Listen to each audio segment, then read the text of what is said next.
Your problems start right here. You are admitting into your institution individuals with their own personalities. People who are used to having some control over their friends and immediate environment. Very bad material for an organization which must run on schedules, which has rules, regulations, and problems with staff. It is your job to make them conform to the collective needs of the institution. This film will show you how to go about turning a person into a patient.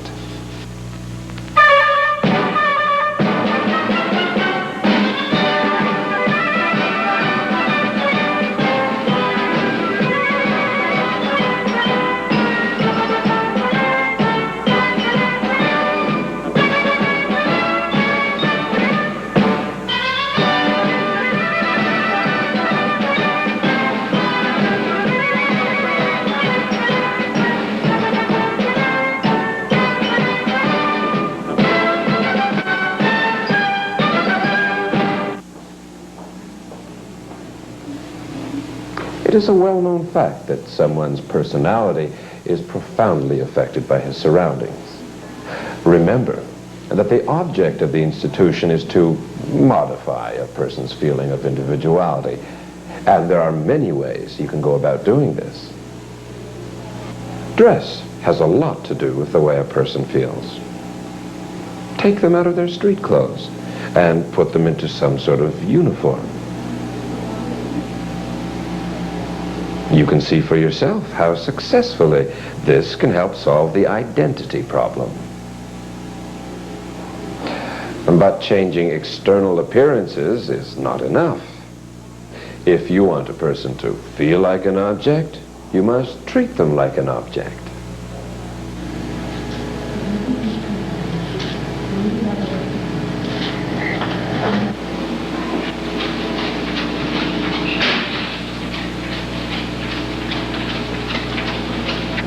How are you today, Jenny? Tell me later.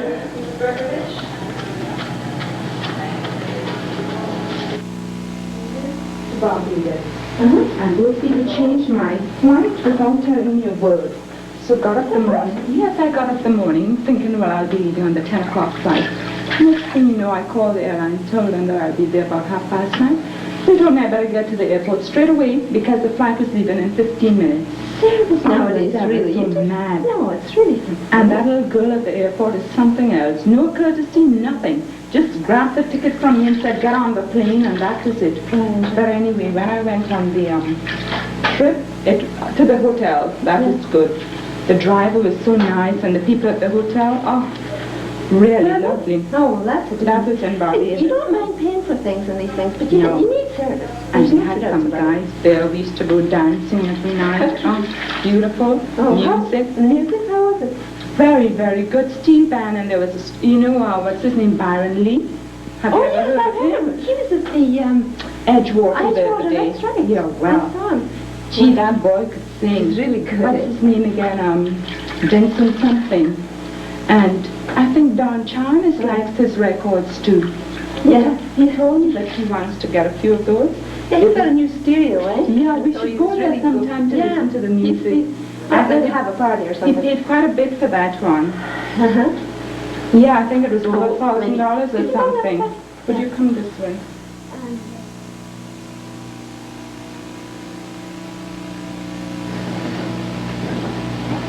Well, let's have a look at this knee. It looks quite a bit better. Swelling's gone down, and so is the discoloration. How is the knee, Mr. Booth? Oh, it's very painful, Doctor, especially in the morning. You're right, it's a lot better, and he's walking better, and I'm sure it can't be as painful as it was before. Just the bones look a bit deformed. Why would that be? Well, he has had an injury, but this does remind me of another case I had recently. In this hospital? No, at the General. What happened? Well, it looked benign to start, but it turned out to be malignant. Was it metastasis? No, not as far as we could tell. So how did you treat the patient? Well, we had to amputate. Many of them do die after this, don't they? Oh, yes, the majority do. Your patient's still there? Well, so far, but we've done scans and x-rays, but the general prospects are pretty poor.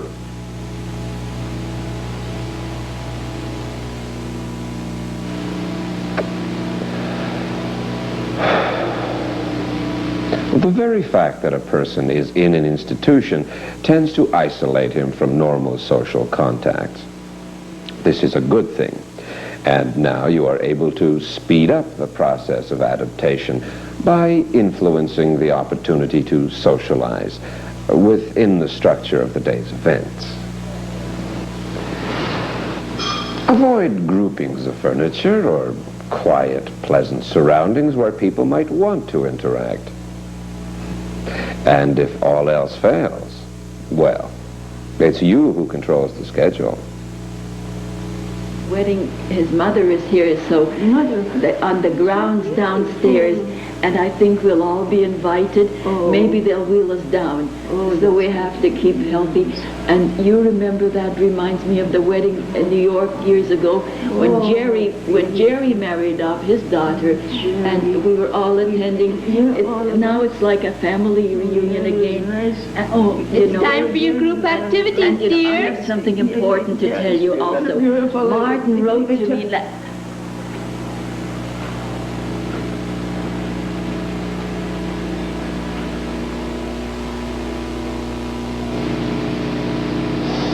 A lot of what we're talking about has to do with how the staff treats the older person.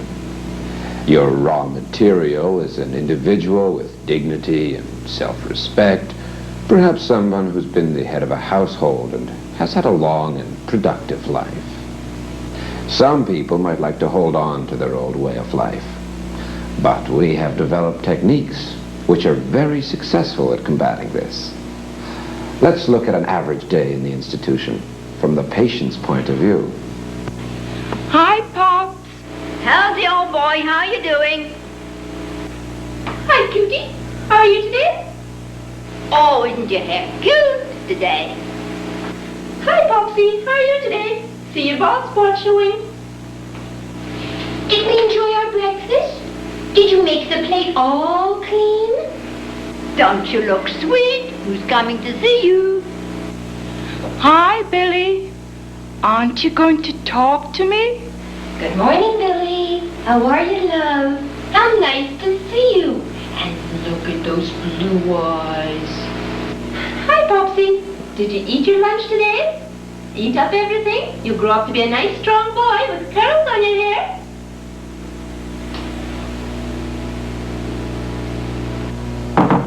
Confuse him. Confuse him and make him feel insecure. The very fact that you have taken him out of a familiar environment and isolated him in an institution is a very disorienting experience. You can heighten this effect by insisting on bare, standardized rooms connected by long corridors, all painted the same color. Next, we set about taking away his identity. We've already seen how this is done in terms of everyday social interaction. But the effect can be reinforced if we deny him a space he can feel is his own. Make sure the rooms have no private telephones, no locks on the doors, and make a rule that no one is allowed to bring in their own furniture. You know, fire regulations, ease of housekeeping, something like that. Perhaps the best way of destroying someone's willpower is to be too good to him. Plan things for him, do things for him, even when he's perfectly able himself. Use any disabilities he might have to make him even more dependent on you.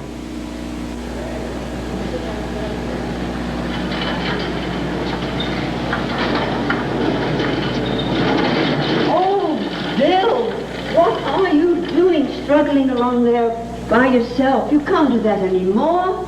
No, you can't do that anymore. You have to sit in the chair and be looked after by us now. Those days are over, all the struggling. We're here to take care of you. You understand? Complete care of you. You don't have to do anything for yourself anymore. That's the way it is, and that'll be good for you. You understand, Bill?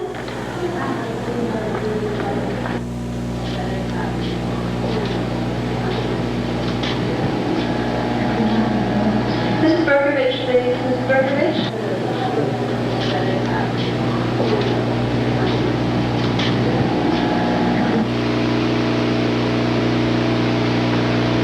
Oh, Bill, you're fiddling with that belt again. You know what it's there for. It's to keep you safe in this chair, because you can't walk about anymore. You know what will happen if you walk about? You will fall. And if you fall, you'll break your leg. And if you break your leg, you'll land in hospital, in a great big cast or something, and you'll be a cripple for life.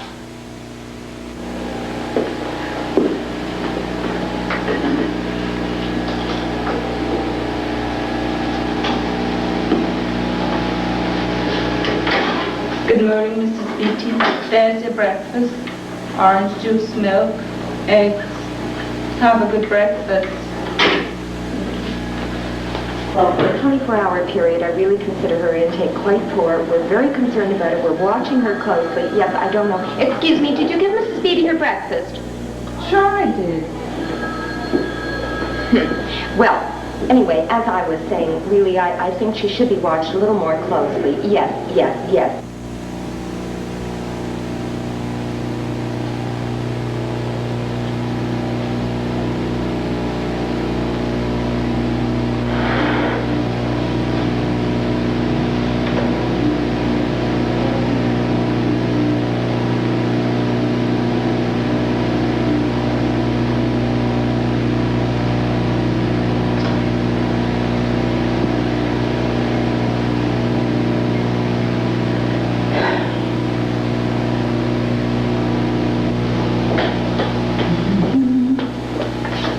Not hungry, dear? That's all right, honey. You'll have a better appetite for lunch, dear.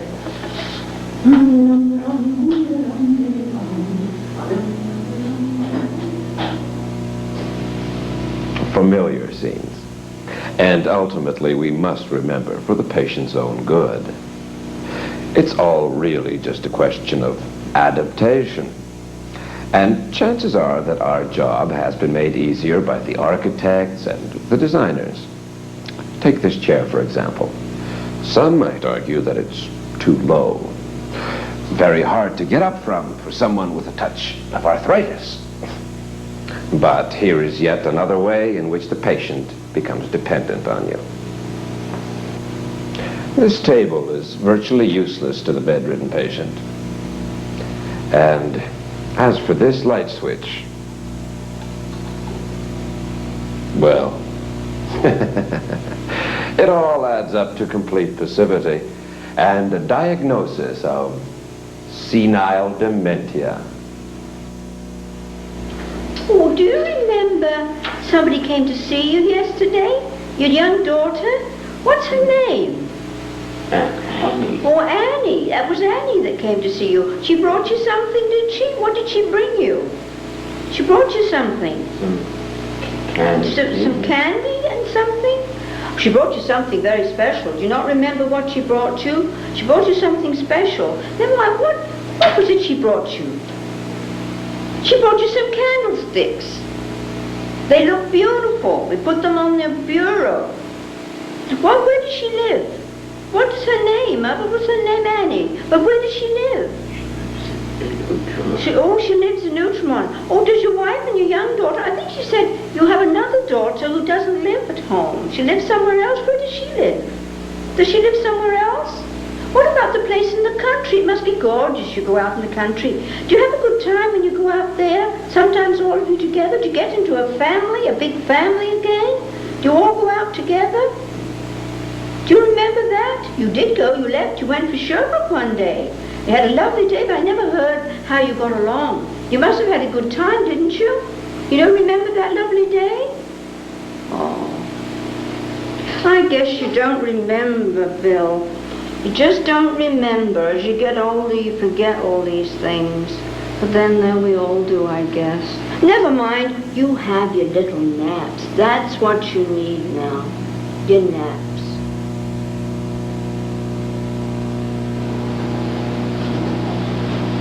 Well, here we are back at admitting where it all starts.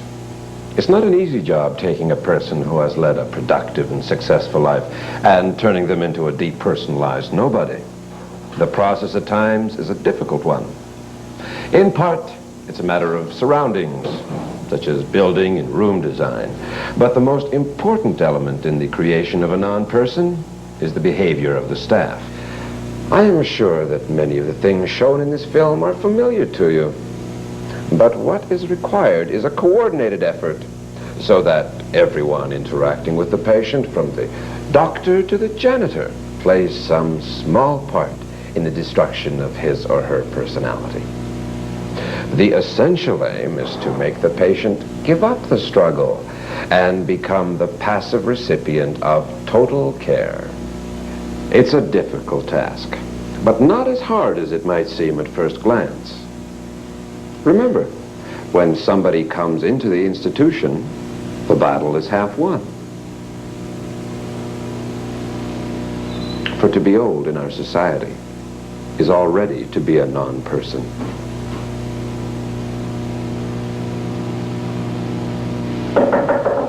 Come in. Hoda, how nice to see you. It's nice to see you, too. How long have you been working here? Oh, it must be about 6 months now. Oh, Really quite enjoying it. Super. It's really nice. Take appointments and do the follow-ups for the doctor, and it's really quite nice, and it's all days. I like the hours. Great. How are the children, by the way? Fine. Fine. And Big Ian? Oh, fine. Good. Good. Hello. Is this your mother? My mother, nice lady. I like your hair. Thank you. And a nice tan. And I see my daughter has a nice friend. Oh, that's nice of you. Are you not feeling too well?